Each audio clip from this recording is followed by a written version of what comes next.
მოგესალმებით ძვირფასო მაყურებლებო, აგორაზე იწყება ახალი გადაცემების სერია.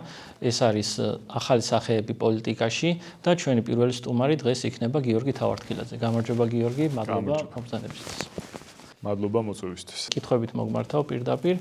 პირველი კითხვა ეს არის უბრალოდ რომ გაგვაცნო შენი თავი, შენ შესახებ პატარა მცირე ბიოგრაფიული ცნობები ვიგითხარი. კეთილი, მეც გამარჯვებას ვეტყვი პირველ რიგში ყველას, ვინც გვისმენს და გვიყურებს. მე ვარ გიორგი თავართქილაძე. ჩემ შესახებ რაც შეიძლება იცოდნენ ადამიანებმა არის ის, რომ ბოლოდან დავიწყებ, ბოლო 4 წლის განმავლობაში ვიყავი საგარეო საქმეთა სამინისტროს თანამშრომელი, საერთაშორისო სამართლებრივი დეპარტამენტის კერძოდ, რადგან ვარ საერთაშორისო სამართლის სპეციალისტი, ამ მიმართულებით დასრულებული მაქვს თბილისის სახელმწიფო უნივერსიტეტის მაგისტრატურა, ასევე ვარ სამართალმცოდნე და გარკვეული პერიოდი მაგისტრატურაზე ასევე ვსწავლობდი და დავასრულე საქართველოს ეროვნული თავდაცვის აკადემია სახელმწიფო რესურსების მართვის მიმართულებით. გარდა ამისა, მანამ სანამ სამინისტროში დავიწყებდი მუშაობას, მქონდა იურიდიულ საქმიანობაში გამოცდილება, ასევე კერძო მცირე ბიზნესის წარმოების კუთხით გამოცდილება ჩემს მუნიციპალიტეტში და მანამდე ის განათლება ძირითადად რაზეც უკვე ვისაუბრე. ალბათ ეს არის საკმარისი იმისთვის, რომ დაახლოებით იცოდნენ ჩემს შესახებ. კი ბატონო, მეორე კითხვა იქნება შემდეგი, როდის გადაწყვიტე და რატომ გადაწყვიტე, რომ გამხდარიყავი პოლიტიკოსი და დაგერქვა შენთვის ეს სახელი, ასე ვთქვათ. ეს გადაწყვეტილება შეიძლება უფრო მარტივად იქნა მიღებული, მაგრამ თვითონ ეგ სახელი რო დაირქვა, არც ისე მოსახერხებელია დღეს სამწუხაროდ, იმიტომ რომ ისევ როგორც ყველას მეც პოლიტიკის მიმართ არ მქონდა მთლად კეთილგანწყობილი დამოკიდებულება და არც პოლიტიკოსების მიმართ, მათ შორის, რამაც ჩემი აზრით გამოიწვია ის და აი ამ ვითარების გამო მოვედით აქამდე ჩემი აზრით, სადაც საქართველოს მართავს რეჟიმი, რომელიც დამოკიდებულებაში არის რუსეთთან, ამასობაში სამართლიანობა, ეკონომიკური წინსვლა, საკუთარ ერზე ზრუნვა და ასე შემდეგ ჩამორჩენილია საერთო დღის წესრიგს და ეს გამოიწვია იმან, რომ პოლიტიკაში ჩემი აზრით თავის დროზე არ მოვიდნენ ის ადამიანები, ვისაც ყველაზე გულწრფელად ალბათ და ყველაზე კომპეტენტურად შეეძლოთ ამის კეთება. იმიტომ რომ არ იყო პოპულარული და მათ შორის ჩემ პასუხისმგებლობასაც გრძნობ, მე ხშირად ფიქრობდი, რომ აი რაღაც საკითხებზე შეიძლება რაღაც უფრო მეტი ცოდნა მქონოდა ვიდრე იმ ადამიანებს, რომლებიც ჩანდნენ მათ შორის ხო საზოგადოებისთვის, მაგრამ თვლიდი რომ ჯერ არ მქონდა ან სათანადო გამოცდილება, ან ცოდნა და ასე შემდეგ, თურმე ეს ასე არ ყოფილა, პირიქით რაც მეტი ახალგაზრდა წლების წინ ჩაერთვებოდა პოლიტიკაში, ალბათ ეხლა ვფიქრობ, რომ უკეთესი შედეგი გვექნებოდა. ამიტომ, რადგან აქამდე მოვედით და ახლა უკვე დასაკარგი დრო აღარ არის, ვფიქრობ, რომ არა მხოლოდ მე, არამედ რაც შეიძლება ბევრი ახალი ადამიანი, როგორც ახალგაზრდა, ასევე ძველგაზრდა და გამოცდილების მქონე პირები უნდა ჩაერთონ პოლიტიკაში, იმიტომ რომ ეხლა ჩვენი ქვეყნის ასე ვთქვათ, ჯერ გადარჩენას და მერე სწორ გზაზე დაყენებას სჭირდება რაც შეიძლება მეტი გულწრფელი და კომპეტენტური ადამიანი პოლიტიკაში. მადლობა გიორგი. მომდევნო კითხვა მინდა პატარა შესწავლით დავიწყო. ესე იგი, საქართველოში არსებობენ ადამიანები და მათ შორის ჩემს სამეგობროშიც, რომლებიც ითხოვენ ახალ სახეებს პოლიტიკაში. თუმცა ამისთან მიუხედავად, ისინი ჩემი აზრით არიან თავს იყენებენ კომფორტულ მდგომარეობაში, იმ ხრივ რომ ამბობენ შემდგომ წინადადებას. ახალი სახეები ქართულ პოლიტიკაში არ ჩანს. მიუხედავად იმისა, რომ თუნდაც რომ ავიღოთ ჩვენ წინ არჩევნები, წინ არჩევნებზე, მართალია კოალიციაში შემავალი პარტია იყო, მაგრამ ასე ვთქვათ, ახალი პოლიტიკური ძალა მაინც არსებობდა. საუბარი მაქვს თავისუფლების მოედანზე. მიუხედავად ამისა, ადამიანები ამბობენ, რომ თუნდაც იმ ადამიანებთან, მე ვისაც ვამბობ და ჩემ მეგობრებთან, პირადი საუბრის დროს, მათ ვთქვამთ, რომ თავისუფლების მოედნის შესახებ საერთოდ არც გაუგიათ. ჩემი აზრით ეს მთლად თავისუფლების მოედნის მინუსი არ არის. მიუხედავად იმისა, რომ კი, მათ მინუსიც არის ნაწილობრივ ეს არის ის, რომ ეს ადამიანები, როგორც წეგან აუშნე, თავის თავს იყენებენ კომფორტულ მდგომარეობაში, მათ ურჩევნიათ თქვან, რომ აი არავინ არ არის პოლიტიკაში, ვიდრე ის, რომ სიღრმეებში ჩაეძიონ ამ ყველაფერს, გამოიკლიონ და შემდგომ მათი პასუხისმგებლობა გახდეს თუნდაც არჩევნებზე მისვლა. ასეთი ხალხი ან არჩევნებზე არ ყოფილა, ან ვინც არჩევნებზე მივიდა, შეიძლება რიგი მიზეზის გამო ისევ მხარი დაუჭირა იმ პარტიას, რომელიც აქამდეც მართავდა. ანუ შეჩვეული ჭირი გვირჩევნია ახალ ჭირს. დაახლოებით ასეთი პრინციპიდან გამომდინარე. შესაბამისად, გიორგი, ეს სახელიც, ახალი სახეები პოლიტიკაში, იმიტომ დავარქვი, რომ პირდაპირ მოხდეს ხალხს თვალში, რომ ის ადამიანები, ვისაც მე ვიწევ, არიან ახლები. მიუხედავად იმისა, რომ YouTube არხისთვის შეიძლება უკეთესი ყოფილიყო, რომ უბრალოდ პოლიტიკოსებთან დიალოგი მქონოდა და მაგალითად სტუმრად მომეწვია ისეთი პოლიტიკოსები, რომლებიც აქამდეც გვინახავს. მაგრამ აი ეს უკან ჩავწიე, მაგალითად ვერ მოვიწევ იაგო ხვიჩიას სიტყვაზე ამ გადაცემაში, ვერ მოვიწევ ბოკერიას და ასე შემდგომ, ვერ მოვიწევ ხაზარაძეს. მაგრამ ეს ყველაფერი უკან ჩავწიე, იმიტომ რომ სახელი ყვიროდეს და სახელი ამბობდეს, რომ კი, ქართულ პოლიტიკაში არსებობენ ახალი ადამიანები. კი, ნამდვილად ესეა. შესაბამისად, ჩემი კითხვა იქნება შემდეგი. რას აპირებ შენ ან ის მომავალი პარტია, რომლის წევრიც იქნები შენ, რას აპირებთ იმისთვის, რომ ასეთ ხალხზე იმუშაოთ, ანუ რას გააკეთებთ განსხვავებულად, მაგალითად თავისუფლების მოედნისგან განსხვავებით. და ასევე რას გააკეთებთ განსხვავებულად, თუნდაც თავისუფლების მოედანი რო არ ავიღოთ, იმიტომ რომ ეგ იყო კოალიციის წევრი. ასევე დამოუკიდებელი პარტიაც არსებობდა, მაგალითად ერთ-ერთ პარტიას დავასახელებ, ეს იყო პარტია ჩვენ. რომელმაც საბოლოო ჯამში მე მგონი დაიშალა კიდე ზუსტად არ ვიცი, მაგრამ ისევ და ისევ რომ ვთქვათ, ხალხს არ გაუგია მათი არსებობა. აი რას აპირებთ განსხვავებულად? ეგ ძალიან მნიშვნელოვანი კითხვაა და ეს პასუხი მეც ჰქონდა თავის დროზე, თავისუფლების მოედანი რომ გამოჩნდა, ძალიან კარგი სიახლე იყო ქართული პოლიტიკისთვის, იმიტომ რომ მათ შორის ვიცნობ პირადად რამდენიმე მათ წევრს, ყველა მათგანი არის ღირსეული, გულწრფელი და პატიოსანი, იმდენად რამდენადაც მე მათთან შეხება მქონია, ამიტომ მათაც წარმატებას უსურვებს სხვათა შორის. რაც შეეხება იმას, თუ რა შეიძლება გავაკეთოთ განსხვავებულად, პირველ რიგში მე ვფიქრობ, რომ თავიდან ჩავერთვებით მე და ჩემი სავარაუდო თანამოაზრეები უფრო პოლიტიკურ მოძრაობაში და არა პოლიტიკურ პარტიაში შესაძლოა დიდი სხვაობა არ იყოს, თუმცა პრინციპულ დონეზე ერთი და იგივე მიზანს ემსახურება, ხო, რაღაც პოლიტიკის შექმნას და ამ პოლიტიკის განხორციელებას ხალხამდე მიტანას მათ შორის. ჩემი აზრით, რაც შეიძლება გაკეთდეს, ახლა თავისუფლების მოედანს რო მცირე რესურსები აქვს და ეს თავისთავად არის ბუნებრივად მათი შემაფერხებელი წინაპირობა, რომლის გამოც რიგმა ადამიანებმა არ იციან მათ შესახებ, ეს ცხადია და მართლაც არ არის თავისუფლების მოედნის ბრალი, ხო? უბრალოდ მათ საპოვნი აქვთ ისევე როგორც ხვებს რაღაც გამოსავალი, რომელიც საშუალებას მისცემთ ამ მცირე რესურსების ფარგლებში, იმაზე დიდ შედეგზე გავიდნენ, ვიდრე აქამდე გასულან. მე ვფიქრობ, ამ მხრივ ჩვენ ერთადერთი სხვაობა, ერთადერთი არა, მაგრამ ერთ-ერთი მნიშვნელოვანი სხვაობა, რაც შეიძლება გქონდეს, ის არის, რომ გქონდეს განსხვავებული ხედვები გარკვეულ მიმართულებებზე, თავისუფლების მოედნისგან. ჩემი აზრით, პოლიტიკა არ არის მხოლოდ მსჯელობა იმაზე, როგორი უნდა იყოს ეკონომიკა. პოლიტიკაში თუ კი არ არიან ისეთი ადამიანები, ვისაც შეუძლია იმავე ენაზე ისაუბროს, რა ენაზეც საუბრობს ჩვეულებრივი მოქალაქე, ხო? ჩვეულებრივში არ გულისხმობ ან უარყოფითი ან დადებითი ხასიათით. უბრალოდ გულისხმობ საშუალო რაოდენობას ადამიანებისა, როგორი ტიპის ადამიანებიც არიან, რა ხასიათიც აქვთ, რა აწუხებთ და ასე შემდეგ. ეს არ არის მხოლოდ საგარეო პოლიტიკა და ასე. თუმცა შეიძლება იყოს ხოლმე, იმიტომ რომ საგარეო პოლიტიკაშიც ადამიანები საკუთარ რაღაც პიროვნულ ხასიათს ავლენენ ხოლმე და აი აქედან გამომდინარე იღებენ გადაწყვეტილებას, აი რა ჯობია და რა არა. მე მგონია, რომ თავისუფლების მოედანს გარკვეული თავისი ხედვები აქვს და იმედი მაქვს, რომ იმ ადამიანებთან მიაღწევს, ვინც იზიარებს ამას, მე ცოტათი განსხვავებული ხედვები მაქვს, ასევე იმ ადამიანებს, ვინცაც ახლა ვიცნობ და ვისთანაც ერთად აგეგმილი მაქვს, რომ რაღაც მოძრაობა შევქმნათ, ამ ადამიანებს ცოტა განსხვავებული ხედვები აქვთ. ამიტომ ერთი განსხვავება იქნება ის, რომ ჩვენ ალბათ მე ვფიქრობ, რომ უფრო მეტად შევძლებთ იმ ადამიანების ენაზე ვილაპარაკოთ, ვინც ცხოვრობენ მათ შორის სოფლებში პირველ რიგში, იმიტომ რომ მე ვგრძნობ, ჩემი წარმოდგენაა ჩემს თავზე ეს, ოღონდ სხვამ და მე მოვლენება უნდა დაადასტუროს, რომ ამ ადამიანების უფრო მეტად ახლოს მესმის, ვიდრე თუნდაც თბილისში მაცხოვრებელი ელიტის, რომელიც სხვა პრობლემაზე და ეს სხვა პრობლემაზე მიგვითითებს ჩემი აზრით, მათ შორის არსებობს საქართველოში მნიშვნელოვანი დაშორება ელიტას შორის, ოღონდ ელიტაც სხვადასხვანაირად უნდა გავიგოთ. ერთი არის ელიტა, რომელიც მთავრობასთან არის დაკავშირებული, ელიტა, რომელიც ფინანსურად არის ძლიერი, ელიტა, რომელიც კულტურულ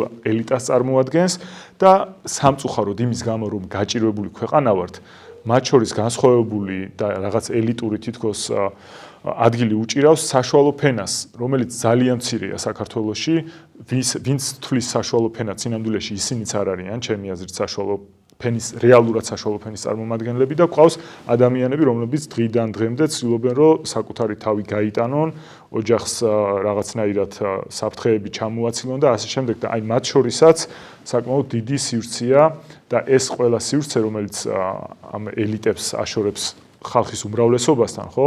ქმნის აი ამ დაცილებას, რომელიც უნდა ამოისოს და მე ვფიქრობ, რომ უფრო მეტად შემიძლია გაუგო იმ ადამიანებს, რომლებიც არიან აი ამ დანარჩენი ელიტებისგან დაშორებული.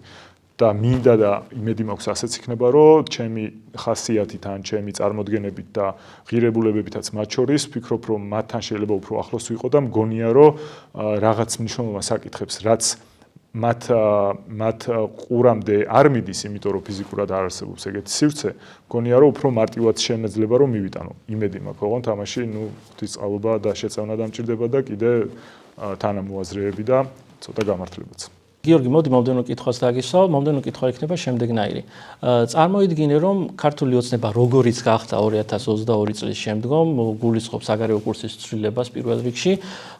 წარმოიდგინე, რომ ეს ყველაფერი არ მომხდარა, მაგრამ მაინც არსებობს დღევანდელი პოლიტიკური ელიტა, რაც არსებობს, ყველა ის პარტია, თუნდაც ახალშექმნილი მაგალითად ფედერალისტები და ასე შემდგომ, რა პრობლემას ხედავ, ანუ ზოგადად რა პრობლემას ხედავ ქართულ პოლიტიკურ სივრცეში. გარდა იმისა, რომ კიდევ ერთხელ ვიმეორებ, უშუალო პოლარიზაცია დადგა საქართველოს მომავალი კურსის მიმართულებაზე. მესმის. ანუ ის კრიზისი, რომელიც კურსის ცვლილებამ გამოიწვია, და ამან შიგნითაც ბევრი კრიზისი გამოიწვია, მაგრამ მაინც ეგ რომ არ ყოფილიყო, რაში არის პრობლემა? მაინც რა პრობლემა იქნება? ძალიან დიდი პრობლემაა და ჩემი აზრით პრობლემების ეხლა რომ ვერ გვარდება დროულად ეგ არის დამსახურება იმის, რომ სხვა პრობლემები ქონდა მანამდე დაგროვებული და ეხლა იჩინა თავი და რეჟიმი ცდილობს, რომ მათ ხარჯზე გაიხანგრძლივოს თავისი არსებობა.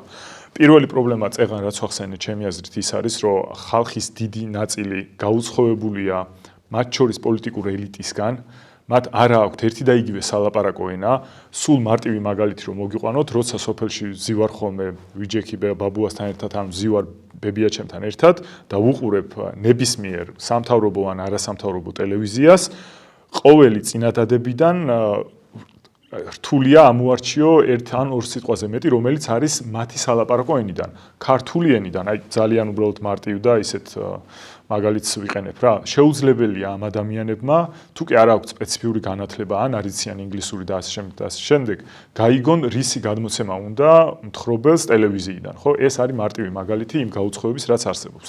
მეორე გაუცხოების მაგალითი არის ის, რომ საკითხები, რაც განირჩევა, ხო, მათ შორის ტელევიზიებში თუ იმ ადამიანების მიერ ეხლა დღეს ვინც დღის წესრიგს თქვნიან, იქნებიან ეს ინფლუენსერები თუ ასე შემდეგ და ასე შემდეგ, საერთოდ და ხშირ შემთხვევაში არ არის ხოლმე რელევანტური ადამიანების დიდი ნაწილისთვის. მათ შორის ჩემთვის რა არ იყო რელევანტური, რომ ამ წლების განმავლობაში არავინ არ საუბრობდა იმაზე, რა ხდებოდა და რა ხდება დღესაც დღემდე მაგალითად ოკუპირებულ ტერიტორიებზე. პირადად ჩემზე ვამბობ და ბევრი დარწმუნებული ვარ ასე ფიქრობს, ხო? წარმოდგენას ვერ შეიქმნი, თუ კი შენი საინფორმაციო წყაროები მხოლოდ შემოიფარგლება ტელევიზიებით ან თუნდაც ინფლუენსერებით ან რაღაც სოციალურ ქსელებით, ხო? ამაზე ინფორმაცია არის ძალიან მწირე. და შესაბამისად სხვა საკითხებზეც, რაც ადამიანებს მართლა აინტერესებთ, ხო? ამის ნაცვლად მიეწოდებათ მათ შორის პოლიტიკოსებისგან აბსოლუტურად განსხვავებული საკითხები, რომელიც ხშირად მნიშვნელოვანია, იგივე კორუფცია, ეხლა ხშირად დგას ხოლმე დღის წესრიგში და ასე შემდეგ, მაგრამ ბოლომდე არ ამოწურავს ამ საკითხს. მეორე რაც არის ის, რომ პოლიტიკოსები ხშირ შემთხვევაში არ არიან ხოლმე გულწრფელები. აი ეხლა მაგალითად მართალია ეს ძველი მაგალითი არ არის, მაგრამ უბრალოდ გამოვიყენებ მაგალითისთვის, როცა ხდება ამის ჩაწერა, დღეს ვნახე მიხეილ სააკაშვილის რაღაც განცხადება იყო თუ არ ვიცი როგორი ფორმით გამოსცა, მაგრამ ესეთ რამეს ამბობდა, რომ 4 ოქტომბერს თუ ჩვენ არ შევძელით ცვლილების შეტანა, ეს არის ჩვენი ბოლო შანსი და აქ დამთავრდება ყველაფერი. ეს ნათქვამი ხო აპრიორი არის სიცრუე, მან ნებით გააკეთა თუ უნებლიეთ ამას არ ვეხები საერთოდ, მაგრამ ეს ხო არის ტყუილი, იმიტომ რომ 4-ში რა მოხდება, ამას არანაირი მნიშვნელობა არ აქვს იმისთვის, ჩვენ ვაგრძელებთ თუ არა საქართველოსთვის ბრძოლას, ხო? საქართველო არც 4-ში დასრულებულა, არც სხვა თარიღებში დასრულებულა ოდესმე, თუ პირიქით წინსვლა იქნება და ცვლილება მოხდება, მე პირიქით გახარებული ვიქნები, მაგრამ თუ არ იქნება ეს ანიშნავს იმას, რომ რაიმე სრულდება. ხო, ანუ თავიდანვე ესეც არის არასწორი შეტყობინება ხალხისთვის გაგზავნილი, შეიძლება სხვაგვარად მოხდეს და რა გამოვიდა, რომ ადამიანმა შეცდომაში შეიყვანა მთელი მოსახლეობა, ის ყოველ შემთხვევაში ვინც უსმენს. და ესეთი მაგალითები ბევრი გვაქვს, რის გამოც ეს დაშორება ხდება პოლიტიკოსებს შორის და კიდე ერთი მაგალითი მახსენდება, შეიძლება გამიგრძელდა პასუხი, მაგრამ ვეცდები რომ მალე ამოვწურო, თუმცა ბევრი მაგალითი არსებობს და ამიტომ აი მაგალითად ოპოზიციური პარტიების უმრავლესობას აქვს ქონდა ყოველ შემთხვევაში შიში მაგალითად ცალკეული მემარცხენე არასამთავრობო ორგანიზაციების NGO-ებს არ ვამბობ, იმიტომ რომ ზოგადად არასამთავრობო ორგანიზაცია ძალიან კარგი მოვლენაა და მაყურებელსაც მინდა უთხრა, რომ ილია ჭავჭავაძის და მისი მეგობრების მიერ დაარსებული წერა-კითხვის გამავრცელებელი საზოგადოება იყო არასამთავრობო ორგანიზაცია და სხვა მრავალი არასამთავრობო ორგანიზაცია არსებობდა და დღესაც არსებობს, რომელიც ისეთ კარგ საქმეს აკეთებს, უბრალოდ თქვენამდე თუ კი შეხება არ გაქვთ, არ მოდის რა და მხოლოდ ჩანან ტელევიზორში ისინი, ვიც უნდა მთავრობას და რეჟიმს რო გამოჩნდნენ, ან მათ პიარს ადგება, ხო, მათ პიარს ადგება, რომ თუ ეხა ძალიან მემარცხენე ადამიანებს გამოიყვანენ, რომელსაც აქვთ LGBT დღის წესრიგი და სხვა, ეს თავისთავად მათ წისქვილზე ასხამს წყალს, იმიტომ რომ ადამიანები მარტივად ვერ ერკვევიან, თუ კი ამას რო არ დაუთმე, ეხლა ბევრი საქმე გაქვს, ვერ გაიგებ რაში გატყუებს რეჟიმი. და გონია რომ ყველა ერთნაირია. კი, და გონია რომ აი ყველა NGO ერთად სინამდვილეში NGO-ების, ესე იგი არასამთავრობოების უმრავლესობა ჩემი გადმოსახედიდან კარგ საქმეს აკეთებს, არიან არასამთავრობო, რომლებიც ჩემთვისაც მიუღებელ საქმიანობას ეწევიან, მაგრამ ეს არ ნიშნავს, რომ ყველა გავანადგუროთ, ხო? ხო, და რას ვამბობდი? იმას ვამბობდი, რომ ცალკეული მემარცხენე არასამთავრობოების მიერ შექმნილი დღის წესრიგი სხუდავდა დიდი ხნის განმავლობაში ჩვენს ოპოზიციურ პარტიებს და არ შეეძლოთ რომელიმეს ან უბრალოდ არ არსებობდნენ შეიძლება, მაგრამ მე უფრო მგონია, რომ ამ პარტიებშიც მემარჯვენეები და ასე ვთქვათ, უფრო მეტად ისეთი ადამიანებისთვისაც ეროვნულ იდენტობას და ცნობიერებას, რომელიც ირაკლი კობახიძემ არის, რას ნიშნავს, უფრო მეტი მნიშვნელობა აქვს, ვიდრე აი თუნდაც ესეთი კონკრეტული ორგანიზაციებისთვის, მაგრამ ამას ხმამაღლა ვერ ამბობდნენ და ვერ ამბობდნენ, რომ აი თქვათ ეს არ ვიცი, გენდერულ პოლიტიკას, რომელსაც თქვენ დღის წესრიგში აყენებთ, აქვს სერიოზული პრობლემები. და ასე შემდეგ და ასე შემდეგ და თუ კი ამას ვერ ამბობ, მაშინ თავისთავად ახლა რეჟიმი ამას გამოიყენებს კი არა, ყოველ დღე იმას ეძებს, რომ რა ხელშესაჭრელი ნახოს მეორე ბანაკში, ხო? შესაბამისად, ესეც იყო, ანუ გაუბედაობა და დამოკიდებულება, აი თითქოს ესეც ელიტა იყო, ხო, მათ შორის ეს არასამთავრობოთა ეს ნაწილიც თავისთავად გარკვეულ ელიტას წარმოადგენს. და დამოკიდებული იყო აი ამ ელიტაზე, რომელიც აბსოლუტურად მოწყვეტილია ხალხის უმრავლესობას, რომელიც არ მხოლოდ სოფლად, არამედ ქალაქში ცხოვრობს და მეც იგივენაირად ვთვლიდი, რომ ესენი არ წარმოადგენდნენ ჩემს ინტერესებს. თუმცა მრავალი არასამთავრობო არსებობს, ეს კითხვაც ხდება, მაგრამ დავამატებ, რომელიც ჩემს ინტერესებსაც ემსახურება, იმიტომ რომ კულტურულ მემკვიდრეობას იცავენ, სოფლის მეურნეობაზე ზრუნავენ, განათლებაზე ზრუნავენ, რეგიონებში ადამიანების დახმარებაზე ზრუნავენ და ასე შემდეგ და ასე შემდეგ. ნუ მათ წარმატებას ვიხსურებ, სამწუხაროდ მათი მდგომარეობაც ძალიან რთულია ახლა, მაგრამ არაუშავს, ამასაც გამოვასწორებთ. გიორგი წეღან გითხარი რომ მე მხოლოდ კითხვებს დაგისვა თქო, მაგრამ არ შემიძლია ამ მიმართულებაზე რაღაც ამხრივ დიალოგში არ შემოვიდე. უпростоრად მე ჩემ მიმართულებით ვიტყვი ასეთ რამეს.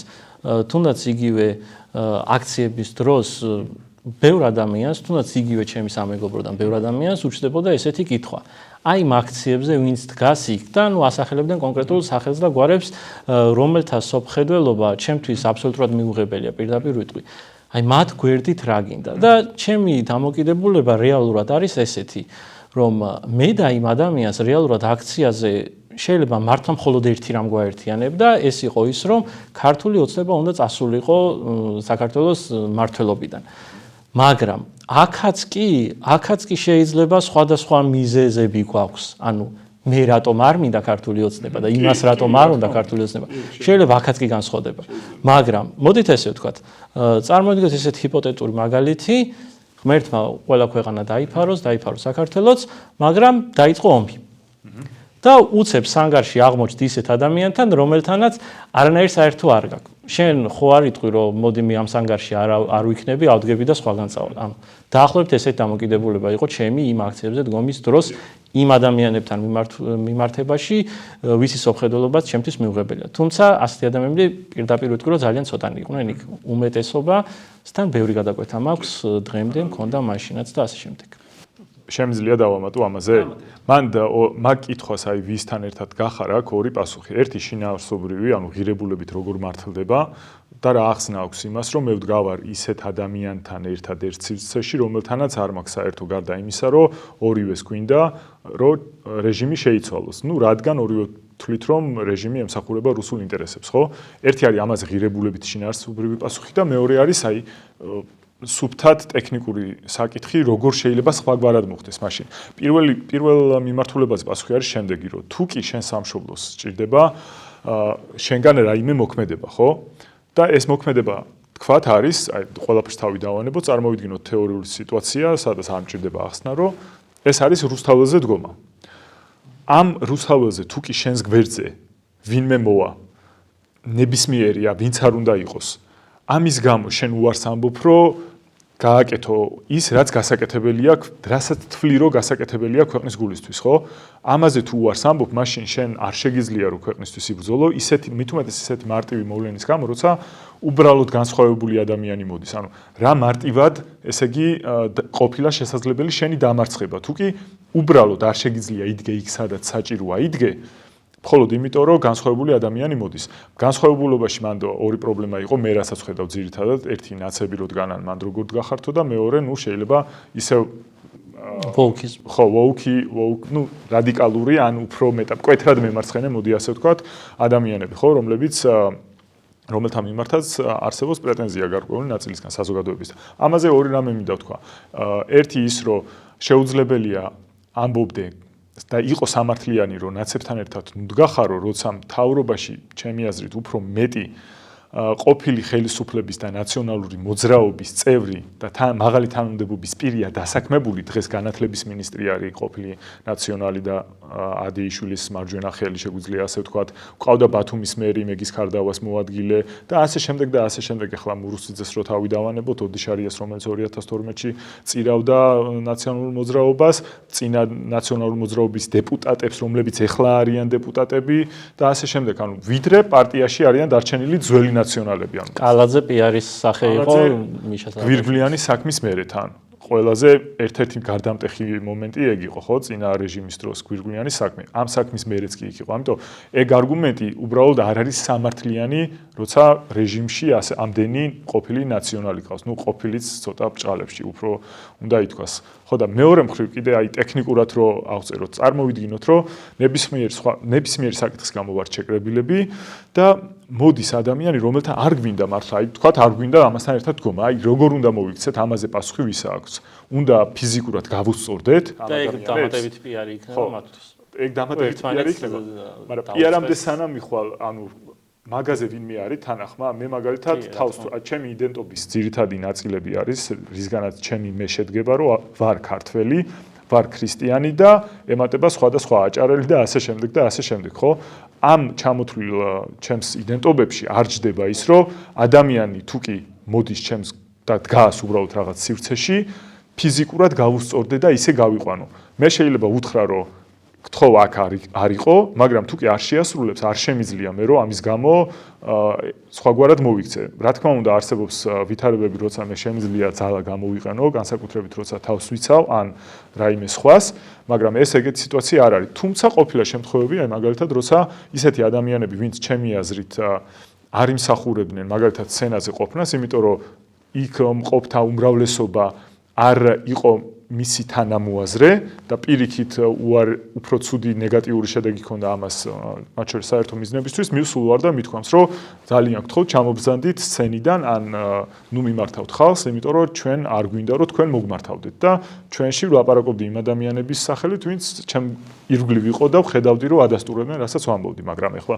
სხვანაირად მოვიქცე და ფიზიკურად გავუსწორდა შეუძლებელია, ხო? ამიტომ სულ რო არ მოვიდნენ ეგეთი ადამიანები, მთავრობა ადგება და მოიყვანს. იმიტომ რომ ვიღაცამ თქვას რომ მაგასთან ერთად ნუდგახარ, ამიტომ ნუდგახარ არის გაუმართლებელი არგუმენტი. რუსი გოგოები იყვნენ ინფლუენსერები თუ გახსოვს? კი, რაღაც. ეგ იყო მთავრობის მოყვანილი ხალხი, რომელიც მე თავიანთ ტელევიზიებზე ატრიალეს. კი, +18 სცენა გაათამაშეს რა რეალურად განხორციელდა, მაგრამ იყვნენ არაქართველი, არააქციის მონაწილეები. გიორგი, მე ჩემ Facebook გვერდზე კი გითხარი, დავდე შენი ფოტო და წარწერა გავუკეთე, ვისაც გაქვთ სურვილი, დასვით კითხვებით ხო. იმედი მქონდა უფრო მეტი მეტი კითხვა შემოვიდოდა, მაგრამ ორი კითხვა არის და ამ ორ კითხვას დავსვავ. და მომავალ გადაცემებზე გაითვალისწინეთ უბრალოდ, რომ თუ ვინმეს გექნებათ რაიმე კითხვა, არ მოგერიდოთ, დაწერეთ და აუცილებლად აბსოლუტურად ყველა კითხვას, გარდა იმ კითხვებისა, რომლებიც შეიძლება შეურაცხყოფელი იყოს, დავსვავთ და გავაჟღერებთ. მათ შორის ჩემთანაც თუ ექნებათ, შეუძლიათ უბრალოდ დაწერონ და მე წერილობითაც შემიძლია გავცე პასუხი, ჩემი აზრი გავუზიარო. კი ბატონო. პირველი კითხვა არის შემდეგი. ამაზე ალბათ ისედაც ილაპარაკებთ, მაგრამ ზოგადად მისი პოლიტიკური ხედვა გაგვიზიაროს ქვეყნის მოწყობასთან დაკავშირებით და როგორ ესახება ის გარდამავალი პერიოდი, ქოცები რომ წავლენ, ვიდრე ახალ არჩევნებამდე. სანამ ამ კითხვას უპასუხებ, პატარა კომენტარი მინდა გავაკეთო, ჩემი დამოკიდებულება მინდა თქვა, რომ შევიქმნით ისეთ ილუზიას, რომ შეიძლება რაღაც პერიოდი დადგეს ახალ არჩევნებამდე, როდესაც ქოცები საერთოდ არ იქნებიან. ჩემი აზრით, ახალი პარტია, ნებისმიერი ახალი პარტია და ყოფილი პარტია, რომელიც არსებობს ან მომავალში შეიქმნება, უნდა კონცენტრირდეს იმაზე, რომ არსებულ პირობებში მოუწევს რაღაცნაირად ქოცების დამარცხება. მესმის, მეც ეგ აზრი გამიშთა, რაც შენ თქვი, მან ორ სცენარს ხედავ, როგორ შეიძლება მოხდეს ცვლილება, ხო? ერთი ცვლილება არის შედარებით უმკივნეულო, მათ შორის რეჟიმისთვის და მისი წარმომადგენლებისთვის, სადაც იმდენად დიდი წნეხი გვექნება და შევძლებთ, რომ ამ წნეხის მეშვეობით მათ უკან დავახევინოთ, უბრალოდ რო აწონის ბიძინა ივანიშვილი რა ჯობია, გადაწყვიტოს, რომ წავიდეს დათმობაზე და მათ შორის მოგვცეს საშუალება, გაგვიზიაროს ძალაუფლება, იგივე ცესკოს ფორმირების თვალსაზრისით იქნება ეს თუ სუსში ცვლილებების შეტანით, იმიტომ რომ ამ ორზე დგას არჩევნების ბედი, ხო, სუსსა და ცესკოზე. ამაზე კონტროლი გაგვიზიაროს ჩვენც და ერთად ჩავატაროთ სამართლიანი არჩევნები, სადაც დადგება ის შედეგი, რა შედეგიც დადგება. და იქნება ეს არჩევნები სამართლიანი, სადაც მე დარწმუნებული ვარ, რომ რეჟიმი დაკარგავს ერთპიროვნულად კონტროლის ნებისმიერ შანსს. თუმცა შეიძლება შეინარჩუნოს კოალიციურად მართვის შესაძლებლობა, ხო, სამართლიან არჩევნებში, იმიტომ რომ მაინც დიდი რესურსი აქვს ივანიშვილს და ასე შემდეგ. ეს არის ალბათ ყველაზე უფრო უმკივნეულო გამოსავალი, მაგრამ ის, რასაც სავარაუდოდ კითხვის დამსმელი გულისხმობს, არის მეორე სცენარი, როდესაც ივანიშვილი იქამდე არ იხევს უკან, სანამ უბრალოდ იმდენად მყიფე არ გახდება, ეს როგორ ახსნათ, როცა რაღაცა მკიცე საგანი შეიძლება მოიდრიკოს, ის იქამდე იდრიკება, სანამ მაქსიმალურ წერტილს არ მიაღწევს, როცა უკვე უბრალოდ გადატყდება და დაიფშნება, ხო? თუ კი ივანიშვილი წავა მაგზით, რომ ბოლომდე, ესე ვთქვათ, ეცდება, რომ გაუძლოს ზეწოლას, მაგრამ რაღაც მომენტში, რაღაც წამში აღმოჩნდება, რომ მისი სისტემა გატყდება და ჩამოიშლება რეალურად, მაშინ მოხდება ეგ ვითარება, მაშინ დადგება, რომ რეჟიმი აღარ მართავს და ძალაუფლება უნდა აიღოს დროებითმა ტექნიკურმა მთავრობამ, ხო? ესეთი მაგალითები ჩვენ ბევრი არსებობს, მათ შორის უცხოეთშიც, მათ შორის დემოკრატიულ ქვეყნებში, სადაც უბრალოდ თუნდაც უკრაინაშიც ეგრე მოხდა, ხო, რაღაც პერიოდი მართავდა მთავრობა, რომელიც მართავდა იმისთვის, რომ მოემზადებინა არჩევნები შემდგომი.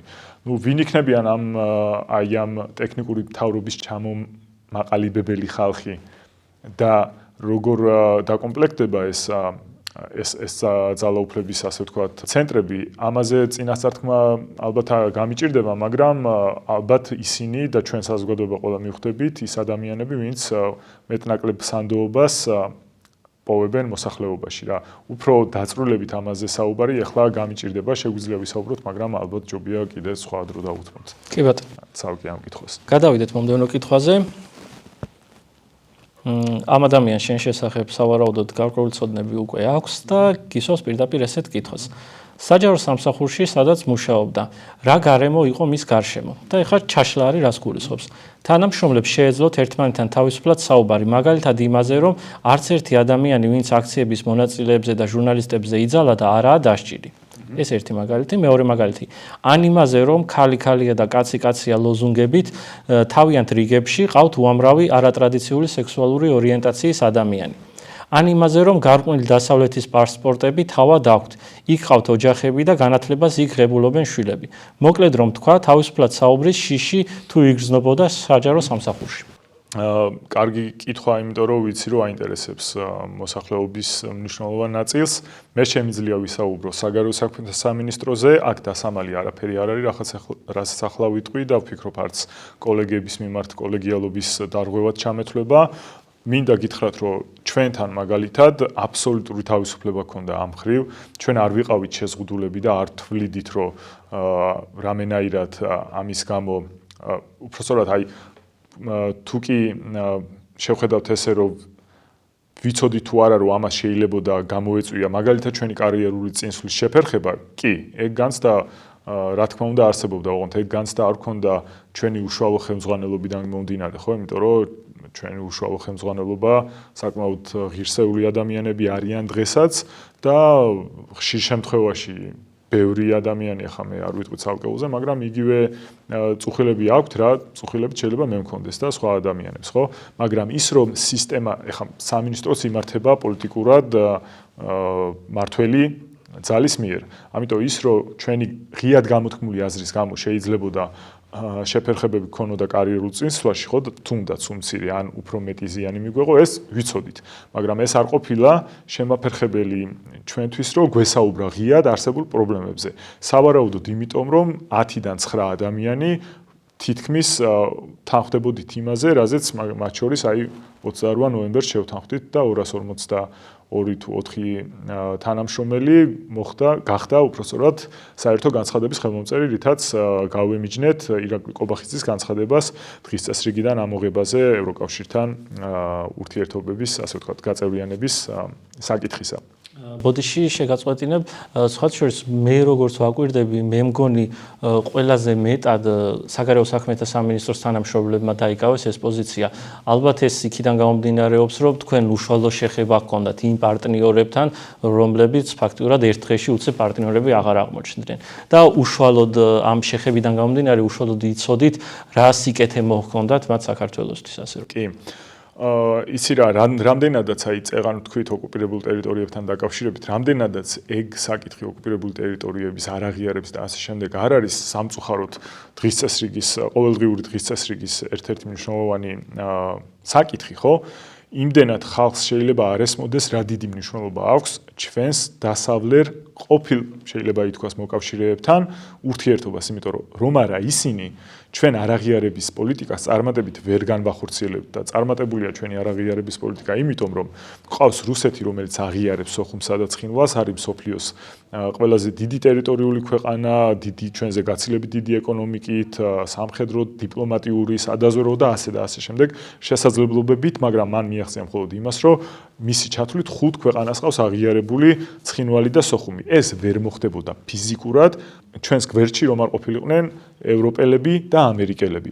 ამიტომ მე პირადად და სხვაებიც საგარეო საქმეთა სამინისტროში განსაკუთრებით აცნობიერებენ, რა დიდი საფრთხეა ჩვენი ტერიტორიული მთლიანობისთვის და საერთოდ საქართველოს არსებობისთვის, როცა აი ესეთ მოკავშირეებს ჩამოიცილებ და ვერ აკომპენსირებ ამას სხვა ვერც ერთი მოკავშირეთ, ახლა გუშინ გავრცელდა ივანიშვილის წერილი, რომ აი თითქოს სხვა მეგობრებს იჩენს რა ქვეყანა და სინამდვილეში ისინი უბრალოდ ეკონომიკურ ურთიერთობაში შემოდიან ჩვენთან, მაქვს საუბარი ჩინეთზე, საუდის არაბეთზე და ასე შემდეგ. ანუ მათ აქვთ ეკონომიკური ინტერესი, მაგრამ ისინი პოლიტიკურად და სამხედრო თვალსაზრისით ჩვენ არ დაგვეხმარებიან და ჩვენ მოკავშირე მხოლოდ მაშინ ყავს თუ კი პოლიტიკურად გვიჭერს ხარს და თუ კი მათ შორის სამხედრო თვალსაზრისითაც შეუძლია რომ ჩვენი თავდაცვიანობა შედარებით აამაღლოს, ხო? ესეთი დასავლეთის და ამერიკის გარდა დღეს არავინ არ არის საერთოდ. ამიტომ საგარეო საქმეთა სამინისტროში ეგ ყველამ კარგად იცის, ალბათ ყველამ, სავარაუდოდ უმეტესობამ მაინც და მგონია რომ ალბათ ამიტომაც მოხდა რომ თან ამ ადამიანებს ვერ გააცურებ ესეთი სიტყვათა შეწყობით, როგორც არის დროებით შეჩერება და ასე შემდეგ, როცა ყველა მათგანის შინაარსებიან რაც დევს ამ ყველაფერში. და აი უკვე დადასტურდა ხო ერთ წელი გავიდა და უკვე ხედავთ რომ საერთოდ რა თქვინდა ამოვიღოთ კონსტიტუციიდან ეს მუხლი და ასე შემდეგ, ხო? ეს დიპლომატებს ეს არ გამოეპარებოდათ და ალბათ ამიტომაც მოხდა მათ შორის რომ ამდენმა ადამიანმა ალბათ ყველაზე მეტმა ერთი უწყებიდან გამოხატა საკუთარი აზრი. კი, არაღიარების პოლიტიკა ახსენე და აი არ შემიძლია არ აღვნიშნო სირიის მაგალითი. აი ამ პერიოდში მაყურებელს მინდა აუხსნა, ვინც ამ საკითხში არ არის ჩახედილი. სირიაში შეიცვალა ხელისუფლება ეხლა არ ვიტყვი მე მომწონს თუ არ მომწონს ალ-შარას მმართველობა, პირდაპირ ვიტყვი რომ არ მომწონს. ის ვინც მოვიდა არ მომწონს, მაგრამ ფაქტი არის შემდეგი, რომ ეს ადამიანი, სირიის ახალი მმართველი, დღესდღეობით ცდილობს, რომ რამენაირად გახდეს დასავლეთის პარტნიორი, თუმცა ამისთან მიუხედავად სირიის ხელისუფლებას დღეს საქართველოს ხელისუფლებიდან არავინ არ დაკავშირებულა იმაზე, რომ სირია არის ალბათ რუსეთის მერე ყველაზე მნიშვნელოვანი ქვეყანა, რომელმაც აღიარა აფხაზეთის და ეგრეთ წოდებული სამხრეთ ოსეთის დამოუკიდებლობა. და შესაბამისად ჩვენ უბრალოდ წერილიც კი არ გვაქვს გაგზავნილი იმ ადამიანთან, რომ ეს აღიარება უკან წაიღოს. ანუ აი ესეც არ შემეძლო რომ მეც შემიძლია დავამატო ამაზე. მნიშვნელოვანია სირია იმიტომ, რომ განვუმარტოთ მაყურებელს, რომ ჯერ ერთი მნიშვნელოვანი სტრატეგიული ქვეყანაა გეოგრაფიულად, ეკონომიკურად და ასე შემდეგ და განსხვავებით ვენესუელასგან არის ჩვენ სამეზობლოში რა. ფაქტობრივად ჩვენი მეზობელია, იმიტომ რომ რამდენიმე ასეული კილომეტრი გვაშორებს სახმელეთო საზღვრით. ამიტომ სამეზობლოში ამის გავრცელება არის ყველაზე მნიშვნელოვანი საფრთხე, რომელიც არაღიარებას ემუქრება და არათუ არ გქონია რაიმე ხელშესახები არაღიარების პოლიტიკის წარმატებისთვის სირიაში, ხო? არამედ სამწუხაროდ გიორგი სეპარატისტული რეჟიმის საგარეო საქმეთა სამინისტროს მინისტრი იყო ჩასული სირიაში. ანუ აბსოლუტური კრახი მიიღო რეჟიმმა, ოღონდ მიიღო მიჭირს თქმა, მიიღო ეს არ უნდოდა და უბრალოდ არ სურს რომ ესე მოხდა თუ, იმიტომ რომ ბიძინა ივანიშვილის გეგმები მე ამაში ვარ ჯერა რომ ასე არის რა ძალიან დიდი ალბათობა ბიძინა ივანიშვილს და მათ შორის მის ყოფილ ახლოს ყოფ ადამიანებს აქვთ ნათქვამი რომ ხელი აქვს ჩაქნეული სოხუმსა და ცხინვალზე მისთვის უფრო კომფორტული იქნება ამ სახელმწიფოების დე-ფაქტო აღიარება თუ მოხდება დე-ფაქტო აღიარება რას ნიშნავს აი მაგალითად რუსეთმა გახსნა სოხუმში აეროპორტი ხო რუსეთის გარდა კიდე ერთმა ქვეყანამ რო იფრინოს იქ ეგ ნიშნავს რომ იმანაც დე-ფაქტოდ აღიარა და მაგალითად კორეაში სამხრეთ კორეაში სხვათა შორის იყვნენ ჩასულები რაღაც თავისი კუთხე გახსნეს სამხრეთ კორეა არის დასავლური ბლოკის ნაწილი ასე ვთქვათ, ხო? და იქაც კი მოხდა სეპარატისტების მიერ დე-ფაქტო წარმატების მიღწევა. ამ ფონზე, როცა მოკავშირე არ აქვს და რეჟიმი საერთოდ არ ზრუნავს და აღარც აქვს რესურსები, რომ იზრუნოს, რომ ეს არაღიარების პოლიტიკა წარმატებით განახორციელოს, ხო? დიდი საფრთხის წინაშე ვართ, რომ დე-ფაქტო უკვე მრავალი ქვეყანა აი ასეთ ნაბიჯებს გადადგამს, რაც ბოლოს სამწუხაროდ დე-იურედ ფორმდება ხოლმე, ხო? და ეს იქნება ჩვენი ქვეყნის კიდევ ერთხელ ამას უკვე მე რამდენად ვამბობ, ჩვენი ქვეყნის დასასრული, რომელსაც არ დაუშვებთ თავისთავად, მაგრამ უბრალოდ უნდა იცოდნენ ადამიანებმა, საითკენ მიხავს რეჟიმს საქმე. სირიაში სრული კრახი იყო და მე მგონია, რომ ეს კრახი არა მხოლოდ იმიტომ, რომ არ შეუძლიათ, არამედ ფიქრობ, რომ ივანიშვილს არც სურს და სადმე რო კონდეს სურვილი ხო დარწმუნებული ვარ რომ რუსები ამის საშუალებას არ მისცემენ რომ რამე გაეკეთებინა საწინააღმდეგო რა შეიძლება მე მაინც იმედი მაქვს ოღონდ რომ ალ-შარა წაიღებს ამ არაღიარებას იმიტომ რომ მის ინტერესშია დასავლეთთან ურთიერთობა და დასავლეთისთვის აფხაზეთის აღიარების საკითხი შეიძლება რაღაც მომენტში ჩვენ და დამოუკიდებლადაც აღმოჩნდეს მნიშვნელოვანი იმიტომ რომ ისინი საზღვრების ურღვევების პრინციპზე დაფუძნებულ ურთიერთობებს აწარმოებენ და უნდათ რომ ასეც გავრცელდეს ხო ამიტომ მე იმედი მაქვს რომ ამათი უმოქმედობის მიუხედავად მაინც რაღაც წარმატება იქნება ჩვენ დაუნებურად და როცა რეჟიმს შევცვლით მერე ეს წარმატება უფრო დიდ მასშტაბში შეიძენს.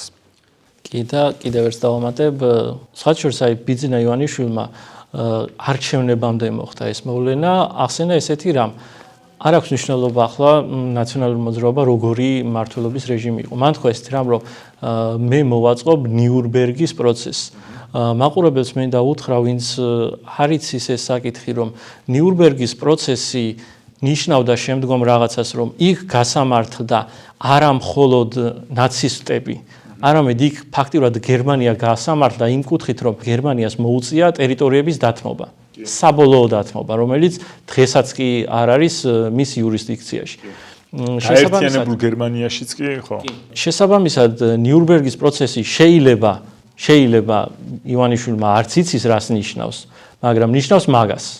და თუ არ ვსწრები მეორე თუ მესამე დღე იყო, კოკოეთი ამბობს, რომ ჩვენ გვინდა რომ გადმოვქცეთ გუდოს ხეობა. სხვა შორის გუდოს ხეობა საერთოდ არ არსებობს, ღუდას ხეობა არსებობს, უბრალოდ რუსულად ვერ გამოითქმის. და სახელსაც კი ვერ ამბობენ იმისას, რასაც ითხოვენ. აი ეს იყო ის დამატებაც მინდოდა, მადლობა გიორგი. მადლობა გიორგი. თუმარი იყავი და იმედია ეს პროექტი გაგრძელდება, იმედია მაყურებელსაც მოეწონა. იმედი მაქვს. კარგად, შეხვედრამდე. მადლობა.